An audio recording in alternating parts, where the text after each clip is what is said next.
ओम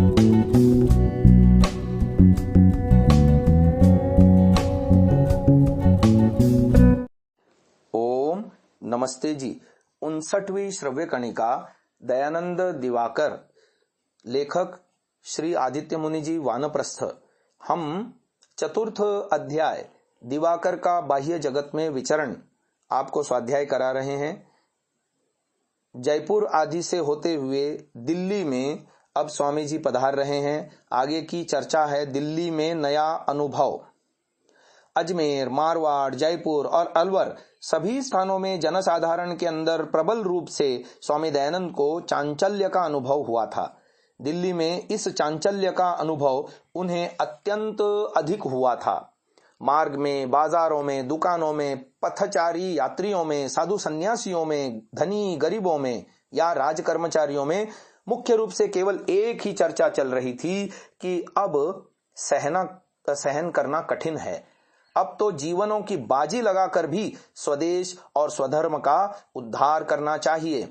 ऐसे समय में जब स्वामी दयानंद सहित 10 साधु यमुना के किनारे सारे दिन के बाद भोजन कर रहे थे, उसी समय एक छोटे से लड़के ने इन सब की ओर संकेत करके अपनी माताजी से कहा, माताजी, हमारा देश और धर्म विदेशी ईसाई, अंग्रेज और ईसाई पादरियों के अत्याचारों और शैतानी के कारण डूब रहा है और हमारे देश के ऐसे लाखों साधु बाबा केवल पेट पूजा में ही व्यस्त हैं। देश और धर्म की रक्षा के बारे में ये लोग कुछ परवाह नहीं करते हैं। इनके लिए पेट ही भगवान है और भगवान ही पेट है। लड़के के इन वाक्यों को सुनकर सभी साधु एक साथ मिल करके लड़के को अभिशाप देने लगे और गाली गलौज करने लगे। लड़के की माता साधुओं के अभिशाप के कारण भयभीत होकर रोने लगी। तब स्वामी दयानंद ने लड़के की माता से विनम्र भाव से कहा, माताजी, लड़के की बातें संपूर्ण सच्ची हैं। आपका लड़का देवदूत सा मालूम पड़ता है। कम से कम इस लड़के की बातों से मेरी आंखें तो बिल्कुल खुल गई हैं। लड़के के पैतृक परिचय लेने से स्वामी दयानंद को मालूम हुआ कि उस समय से लगभग 38 वर्ष पहले इस लड़के के पितामह अलीगढ़ के जमींदार साहसी वीर योद्धा दयाराम हाथरस किले की रक्षा करने के लिए लॉर्ड हेस्टिंग्स के अविराम गोलावर्षण के सम्मुख युद्ध करके वीरगति को प्राप्त हुए थे। तब स्वामी दयानंद ने लड़के के सिर पर हाथ रखकर उसे आशीर्वाद दिया। तब लड़का भी खुशी के मारे रोने लगा था। उस समय जब स्वामी दयानंद अपने साथी साधुओं के साथ लाल किले के सम्मुख बैठे हुए हरिद्वार जाने के लिए सोच रहे थे, तभी अचानक एक साधु आकर कहने लगा, आप लोग जाइए, हरिद्वार जाकर स्नान कर शुद्ध बन आइए। हमारी पवित्र मातृभूमि को विदेशी राहु ने ग्रास कर लिया। धीरे धीरे हमारे देश की सुख शांति, शिक्षा, सभ्यता, धर्म, संस्कृति, संपद, ऐश्वर्य को भी यह हजम करने लगा है।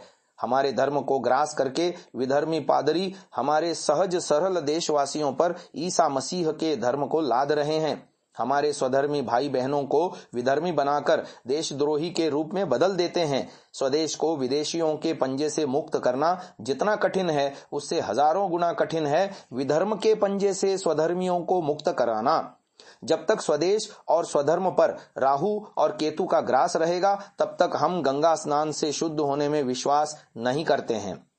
इस साधु से स्वामी दयानंद की एकांत में बहुत समय तक बातचीत हुई थी। स्वामी दयानंद के मुख से अनुकूल बातचीत सुनकर वह साधु बहुत ही प्रसन्न हुआ था। आगे जाकर स्वामी दयानंद को मालूम पड़ा कि वह एक मराठी पंडित साधु के वेश में घूम रहे हैं और इस रूप के लगभग 100 पंडित साधुओं के वेश में घूम घूम कर साधुओं में नई प्रेरणा लाने की कोशिश कर रहे हैं। प्रतीत होता है कि ये सातारा के रंगो बापूजी द्वारा भेजे गए पंडित गण थे। स्वामी दयानंद अपने पूर्व निश्चयानुसार अपने साथी साधुओं के साथ हरिद्वार की ओर प्रस्थित हो गए। निश्चय यह हुआ था कि वे लोग मेरठ होते हुए हरिद्वार जाएंगे। अतः ये लोग जैसे जैसे आगे बढ़ते गए, वैसे वैसे ही हरिद्वार जाने वाले यात्री उनके साथ अधिक संख्या में जुटते गए थे, जो स्वदेश और स्वधर्म के उद्धार के लिए व्यग्र और उत्सुक मालूम पड़ते थे। हरिद्वार कुंभ मेले के यात्री ये सब साधु लोग यथा समय दिल्ली से मेरठ पहुंच गए। तीर्थ यात्रियों के अंदर सैकड़ों गृहस्थ स्त्री पुरुष भी थे।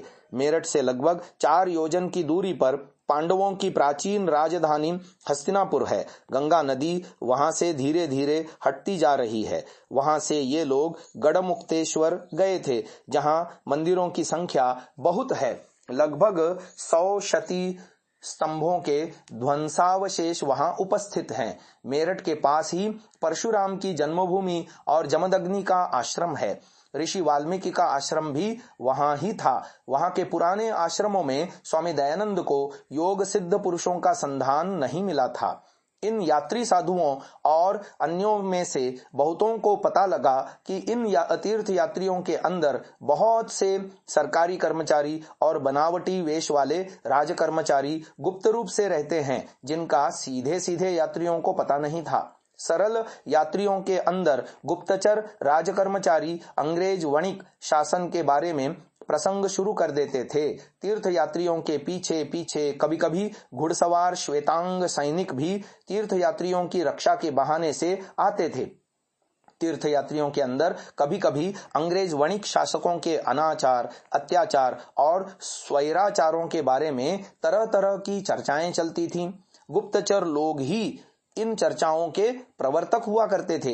एक दिन देखा गया कि एक व्यक्ति को सरकारी कर्मचारियों ने पकड़ लिया है। उसकी पत्नी एक छोटे शिशु को गोदी में लिए हुए उस गोरे सरकारी कर्मचारी के पैरों पर गिर पड़ी, लेकिन श्वेतांग कर्मचारी ने शिशु को माता की गोद से छीन कर ले गया और गंगा की तीव्र धारा में फेंक दिया। पुत्र शोक के कारण करुण क्रंदन करती हुई माता भी गंगा में कूद पड़ी। पिता भी गंगा में कूदने के लिए तैयार हो गया, लेकिन 2 सिपाहियों ने बंदूकों के हत्थों से उसको मारते मारते अचेत कर दिया। गोद का शिशु पुत्र और शिशु की माता गंगा में बहती हुई कहां चली गई, भगवान ही जानते हैं। सरकारी कर्मचारी के पीछे बंदूकधारी पलटन बहुत संख्या में थी। गृहस्थ तीर्थयात्री चारों तरफ भाग गए थे। अंग्रेजी शासन और प्रजापालन के बारे में स्वामी दयानंद के जीवन में यह पहला प्रत्यक्ष अनुभव था। अतः सब साधु लोग दलबद्ध न रहकर 4-4, 5-5 के समूह में रहकर हरिद्वार की ओर चलने लगे। उस समय इन सब साधुओं के मस्तिष्क में यह चिंता बहुत प्रबल और क्रियाशील हो रही थी कि दुखिनी पराधीन भारत माता की सेवा में हमको आयुष काल और शक्ति के अनुसार कुछ न कुछ अंश समर्पित कर देना चाहिए। किंतु गुप्तचर कर्मचारियों के संदेह करने के भय के मारे कोई भी साधु किसी भी साधु से बातचीत करना निरापद नहीं समझता था। इस प्रकार की घटनाओं को और इन सब का प्रतिविधान सोचते हुए ये सब तीर्थ यात्री विभिन्न दलों में विभक्त होकर हरिद्वार की ओर यात्रा कर रहे थे। कभी कभी ये सब पुराने जान पहचान के साधु लोग किसी किसी निरापद स्थान पर एकत्र होकर देश की दुर्दशा पर विचार करते थे। देश की इन स्थितियों को देखते हुए गेरुए कपड़े पहनकर अपनी अपनी मुक्ति और पारमार्थिक कल्याण के लिए देश भर में घूमना उन्हें बहुत ही लज्जाकर और ग्लानिकर मालूम होने लगा। लेकिन देशवासी जनसमुदाय को सचेत और संगठित कैसे किया जाए, यह विचार उनके मस्तिष्क में आने लगा। अब बात आती है वेल्लोर विद्रोह की। दक्षिण भारत में किसी वृद्ध साधु ने कहा कि गवर्नर जनरल कॉर्नवालिस के बाद के अस्थायी रूप के 1-2 वर्ष बाद ही उस पद पर स्थायी रूप से जॉर्ज वार्लो आए थे। लगभग 50 वर्ष पूर्व की बातें हैं।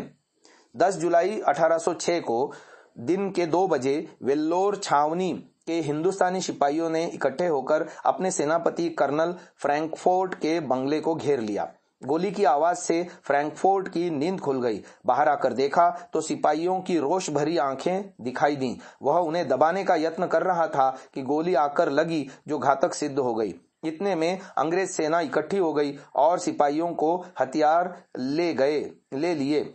विद्रोह के नेताओं को दंड देकर मामले को निपटा दिया गया ताकि अधिक चर्चा से छूत का रोग दूर तक न फैल जाए। भारत में ब्रिटिश साम्राज्य का उदय और अस्त भाग 1 पृष्ठ संख्या 133 पर यह लेख उपलब्ध है। देशी सैन्य पर कैसे कैसे अत्याचार होते थे और आज भी होते हैं, वे वर्णनातीत हैं। मद्रास के गवर्नर उस समय लॉर्ड बेंटिंग थे। उन्हीं की अनुमति लेकर सेनापति जन फ्रेडरिक ने फौजी पोशाक के बारे में अचानक आदेश जारी कर दिया था कि सब फौजों को कंपनी की दी हुई नई टोपी पहननी पड़ेगी। उस टोपी का ऊपर का भाग गाय के चमड़े से और नीचे का भाग सूअर के चमड़े से बना हुआ था। सभी को दाढ़ी और मूछ सफा कर देने पड़ेंगे। कोई कपाल में तिलक, चंदन, भस्मादि की छाप नहीं लगा सकेगा। सिर पर कोई चोटी नहीं रख सकेगा। कोई हिंदू या मुसलमान विश्राम के निर्दिष्ट समय के अतिरिक्त संध्या, उपासना या नमाज के लिए अन्य समय नहीं दे सकेगा। गले में कोई जनेऊ या माला नहीं पहन सकेगा और विश्राम के समय अतिरिक्त किसी अन्य समय में भगवान या खुदा ताला का नाम उच्चारण नहीं कर सकेगा। इस आदेश से लगभग सभी हिंदू और मुसलमान सिपाहियों के अंदर जाति और धर्म के ऊपर आघात होने के कारण विक्षोभ पैदा हो गया था। आज की इस चर्चा को यहीं विराम देते हैं। ओम। महानुभावों, इस सात्विक विचारधारा को जन जन तक पहुंचाने के लिए आपसे सहयोग की अपेक्षा है। पहली बार यदि आप इस चैनल पर आए हैं तो हम आपसे निवेदन करते हैं कि इसे सब्सक्राइब अवश्य करें और बेल आइकन को दबाएं, जिससे प्रत्येक वीडियो आपको निश्चिततः मिले। हमने प्रायः देखा है अनेकों महानुभाव वीडियो तो देखते हैं परंतु चैनल को सब्सक्राइब नहीं किया हुआ है, तो हमारा उनसे भी निवेदन है कि इसको अवश्य सब्सक्राइब करें और ये वीडियो अन्य जनों तक भी साझा करें, शेयर करें। अपने बहुमूल्य विचारों से हमें कमेंट द्वारा अवश्य अवगत कराएं। प्रत्येक कमेंट को हम अवश्य ही पढ़ते हैं। ओम।